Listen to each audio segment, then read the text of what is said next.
Let's bike बयानबाजी। बिहार में vote अधिकार यात्रा में विपक्ष के नेता राहुल गांधी ने मतदान केंद्रों के सीसीटीवी फुटेज न देने के सवाल पर कहा कि सीसीटीवी का कानून क्यों बदला गया। राहुल गांधी ने कहा कि मैं सवाल पूछता हूं कि 2030 में यह कानून क्यों लाया गया है। आज उनका प्रेस कॉन्फ्रेंस होता है, मैं उनसे पूछना चाहता हूं, आपने कानून बनाया, आपने सीसीटीवी का कानून बनाया, फिर आपने उस कानून को बदला क्यों? सरकार ने क्यों बदला? मैं एक और सवाल पूछना चाहता हूं, भाई और बहनों, आप जानते हो कि इलेक्शन कमिश्नर पर कोई भी केस नहीं लिया जा सकता है। आप जानते हो कि हिंदुस्तान का कोई भी court, high court, supreme court उन पर केस नहीं कर सकता है। आप जानते हैं कानून कब बना? जानते हो 2023 में ये कानून बना। ये कानून 2023 में क्यों बना?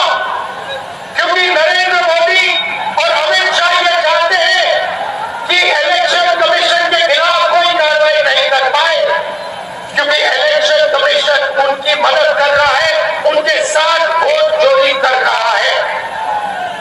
और हमने इंडिया गठबंधन के बिहार के नेता ने मन बना लिया है कि बिहार में हम वोट चोरी नहीं होने देंगे। सवाल नहीं उठा, वोट चोरी नहीं होने देंगे। राहुल गांधी के जीरो हाउस नंबर वाले आरोपों पर सीईसी ज्ञानेश कुमार ने प्रेस कॉन्फ्रेंस में कहा कि जिनके पास घर नहीं होता उनका हाउस नंबर 0 ही होता है। इसका मतलब ये नहीं कि वो मतदाता नहीं है। इसी तरीके से जिन लोगों के पास घर नहीं होता, आप लोग भाग्यवान हैं, कई लोगों के पास घर नहीं होता लेकिन उसका नाम भी मतदाता सूची में होता है। और उसका पता क्या दिया जाता है? उसका पता वो जगह दी जाती है जहां वो व्यक्ति रात को सोने आता है, कई बार सड़क के किनारे, कई बार पुल के नीचे, या कई बार लैंप पोस्ट के किनारे। और फिर अगर ये कहा जाए कि वो फर्जी मतदाता है, ये हमारे गरीब मतदाताओं, बहनों, भाइयों और बुजुर्गों के साथ एक बहुत बड़ा खिलवाड़ है। 0 नंबर। आपको पता है इस देश में करोड़ों लोगों के घरों के पते के आगे 0 नंबर है। क्यों? क्योंकि पंचायत, म्यूनिसिपैलिटी, जिस घर में वो रहते हैं उन्होंने उनका नंबर नहीं दिया। शहरों में अनऑथराइज्ड कॉलोनीज हैं जहां उनको नंबर नहीं है, तो वो अपने फॉर्म में क्या पता भरें? तो चुनाव आयोग के निर्देश कहते हैं अगर ऐसा कोई भी मतदाता इस देश में है, चुनाव आयोग उसके साथ खड़ा है और उसको नोशनल नंबर देगा। और चूंकि कंप्यूटर में जब उसको भरते हैं तो वो 0 दिखता है। इसका अर्थ ये नहीं है कि वो मतदाता नहीं है। मतदाता बनने की शर्तों में आपका पता इतना अनिवार्य नहीं है जितनी कि आपकी नागरिकता और आपके 18 वर्ष की आयु पूरा होना, और जितना कि आप उस बूथ के आजू बाजू में रहते हैं। इन अनिवार्यताओं के तहत ही आपका वोट बनता है। प्रधानमंत्री नरेंद्र मोदी ने राष्ट्रीय राजमार्ग परियोजनाओं के उद्घाटन कार्यक्रम में कहा कि इस दिवाली जीएसटी में नेक्स्ट जनरेशन रिफॉर्म से देशवासियों को डबल बोनस मिलने वाला है। प्रधानमंत्री ने कहा कि इसका फायदा गरीब और मिडिल क्लास से लेकर छोटे बड़े हर उद्यमी को मिलेगा। साथियों, हमारे लिए रिफॉर्म का मतलब है सुशासन का विस्तार। इसलिए हम निरंतर रिफॉर्म पर बल दे रहे हैं। आने वाले समय में हम अनेक बड़े बड़े रिफॉर्म्स करने वाले हैं ताकि जीवन भी और बिजनेस भी सब कुछ और आसान हो। साथियों, इसी कड़ी में अब जीएसटी में नेक्स्ट जनरेशन रिफॉर्म होने जा रहा है। इस दिवाली जीएसटी रिफॉर्म से डबल बोनस देशवासियों को मिलने वाला है।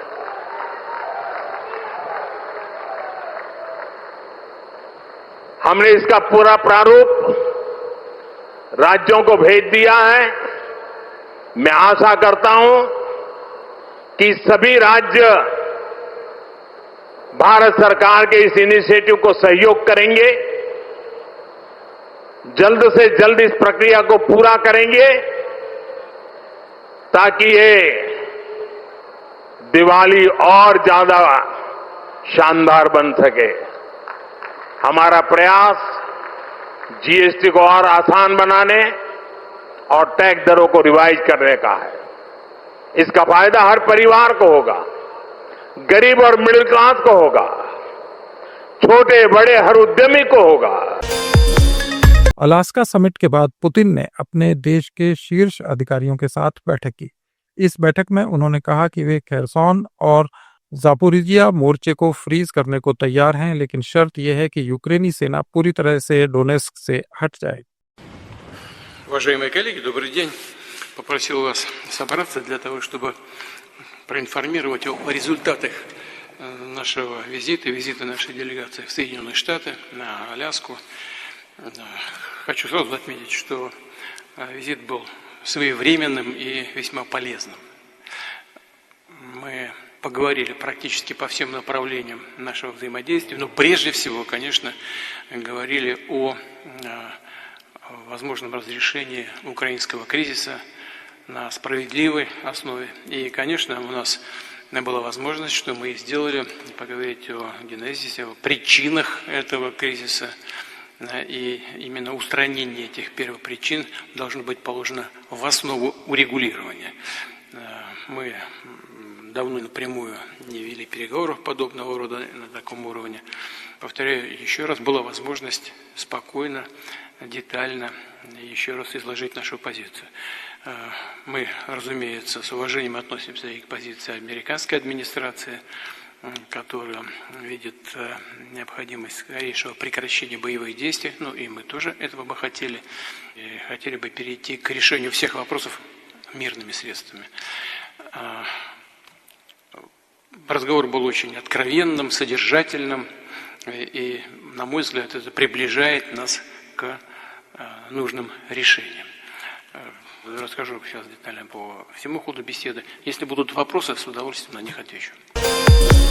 केंद्रीय मंत्री शिवराज सिंह चौहान ने नकली पेस्टिसाइड से खराब हुई फसलों की शिकायत पर खेतों में जाकर जायजा लिया। उन्होंने कहा कि शिकायत मिली थी कि खरपतवार नाशक दवाई के कारण किसानों की सोयाबीन की फसल खराब हो गई। उन्होंने कहा कि एक उच्च स्तरीय वैज्ञानिक दल खेतों की जांच करेगा, कंपनियों के खिलाफ कार्रवाई की जाएगी, साथ ही घटिया और नकली दवाई देने वाली कंपनियों के खिलाफ देश भर में अभियान चलाया जाएगा। मैं छीरखेड़ा आया हूं, मुझे शिकायत मिली थी कि नीदानाशक, खरपतवार नाशक दवाई डालने के कारण किसानों की सोयाबीन की फसल जल के खाक हो गई, खराब हो गई है। मैंने तय किया कि मैं खुद खेत का निरीक्षण करूंगा और यह सैकड़ों किसानों के बीच और कृषि विभाग के अमले के बीच आज खेत का निरीक्षण किया। सोयाबीन की फसल पूरी तरह से नष्ट हो गई, जल गई। खेत में सोयाबीन की जगह खरपतवार खड़ा है। किसी एचपीएम कंपनी की दवाई डालने के कारण यह हुआ है और यह शिकायत एक खेत की नहीं है, कई किसानों ने मुझे की है। एक उच्च स्तरीय वैज्ञानिकों का दल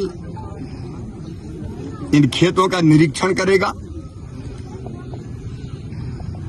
और जिस कंपनी ने ऐसी दवाई दी किसानों को जिससे किसान तबाह हो गए,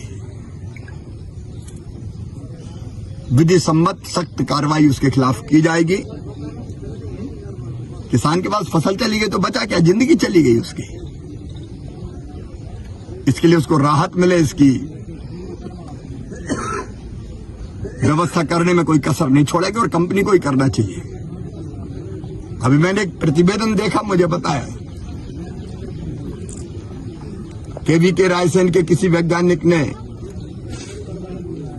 जो प्रतिवेदन दिया है वो सही नहीं है, इसलिए उच्च स्तरीय वैज्ञानिकों का दल आएगा, जांच करेगा और किसानों को पूरा न्याय दिलाया जाएगा और एक अभियान शुरू होगा पूरे देश में ऐसी कंपनियों के खिलाफ जो घटिया, नकली और खतरनाक दवाइयां देते हैं और किसानों को लूटते हैं।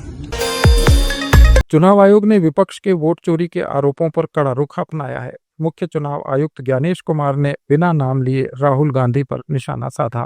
उन्होंने कहा कि वोट चोरी के आरोपों का प्रेजेंटेशन डेटा आयोग का नहीं है।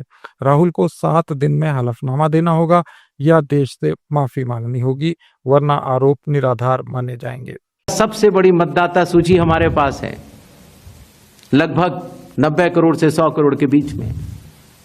सबसे बड़ी मतदाता सूची, सबसे बड़े चुनाव कर्मियों की फौज, सबसे ज्यादा मतदान करने वाले लोगों की संख्या, और इन सब के समक्ष, सारे मीडिया के समक्ष ये कहना कि अगर मतदाता सूची में आपका नाम एक बार और है तो आपने 2 बार मतदान किया होगा और कानूनी अपराध किया होगा, और मेरे सारे मतदाताओं को अपराधी बनाना और चुनाव आयोग शांत रहे, संभव नहीं।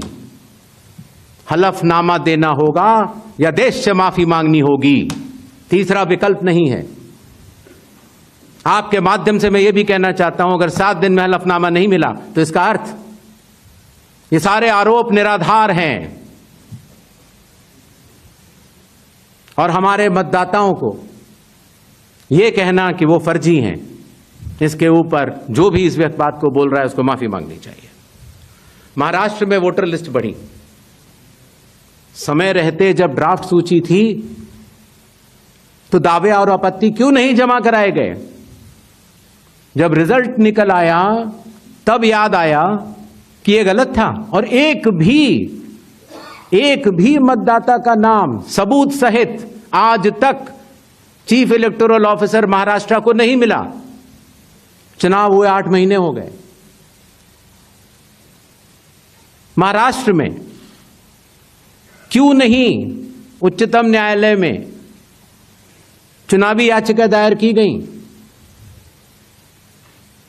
फिर एक बात यह कही गई कि आखिरी घंटे में इतना मतदान कैसे? चुनाव आयोग ने जवाब दिया था और आप सबने लिखा भी था कि अगर 10 घंटे मतदान होता है तो हर घंटे 10% का औसत होता है। आखिरी घंटे में 10% से कम मतदान हुआ। तो ये बात कैसे कही जा रही है? ऐसा नहीं होता कि किसी भी बात को अगर आप 10 बार बोलते रहें, 20 बार बोलते रहें तो सच हो जाए। सच सच होता है और सूरज पूरब में ही उगता है, किसी के कहने से पश्चिम में नहीं उगा कर। द बंगाल फाइल्स फिल्म को लेकर विवाद बढ़ता जा रहा है। अब एक्टर शाश्वत चटर्जी फिल्म डायरेक्टर विवेक अग्निहोत्री पर आरोप लगा रहे हैं कि उन्हें फिल्म का नाम दिल्ली फाइल्स से बंगाल फाइल्स करने की जानकारी नहीं दी गई। वो ये भी कह रहे हैं कि प्रोपेगेंडा फिल्म्स के बारे में कई बातें उनसे छिपाई गई। শুটিং যতদিন হয়েছে, যতক্ষণ শুটিং হয়েছে, ছবির নাম ছিল দিল্লি ফাইলস। সেটা শুটিং টুটিং হবার পরে দেখলাম নাম বদলে গেল বেঙ্গল ফাইলস। সেটা আমার হাতে নয়, জানি না, কারণ আমি যখন শুটিং করেছিলাম, প্রথম কথা বলি, এই যে তোমায় বললাম যে এখন একটা চল হয়েছে, পুরো গল্প কাউকে বলা হয় না, যার একটা ট্র্যাক বলা হয়, চরিত্রটা বলা হয়। আমাকে যখন চরিত্রটা বলে না, দুর্ধর্ষ ক্যারেক্টার, মানে ওরম ভিলেনের ক্যারেক্টার না খুব কম লোকে পায়। আর শুটিং যতদিন হয়েছে, যতক্ষণ শুটিং হয়েছে, ছবির নাম ছিল দিল্লি ফাইলস। সেটা শুটিং টুটিং হবার পরে দেখলাম নাম বদলে গেল বেঙ্গল ফাইলস। সেটা আমার হাতে নয়, কেন হলো তাও বুঝতে পারবো না যতক্ষণ না ছবিটা দেখবো। योगेंद्र यादव ने चुनाव आयोग की प्रेस कॉन्फ्रेंस पर कई सवाल उठाए हैं। उन्होंने एक्स पर एक वीडियो शेयर करते हुए कहा कि ये सिर्फ चोरी नहीं, सीना जोरी है। चुनाव आयोग से जवाब की उम्मीद थी, लेकिन ऐसा नहीं हुआ। मैं अनुरोध भी करता हूं, चेतावनी भी देता हूं भारत के चुनाव आयोग को, इस महान संस्था को आप जिस रास्ते पे ले जा रहे, ये पाकिस्तान और बांग्लादेश वाला रास्ता है, जिससे लोकतांत्रिक व्यवस्था ध्वस्त हो जाएगी। अपने अहम के लिए नहीं, इस देश की लोकतांत्रिक व्यवस्था को बचाए रखने के लिए कृपया ये धमकी और लफाजी की बात बंद कर दीजिए। अगर कोई चोरी हो गई हो तो उसकी जांच करवा दीजिए, सीना जोड़ी बंद कर दीजिए। ये थे आज के कुछ अहम बयान। अपडेट्स के लिए जुड़े रहिए लेट्स माइक के साथ। आप सुन रहे थे let's mic more than radio. Follow कीजिए हमें हमारे सोशल मीडिया प्लेटफॉर्म्स पर।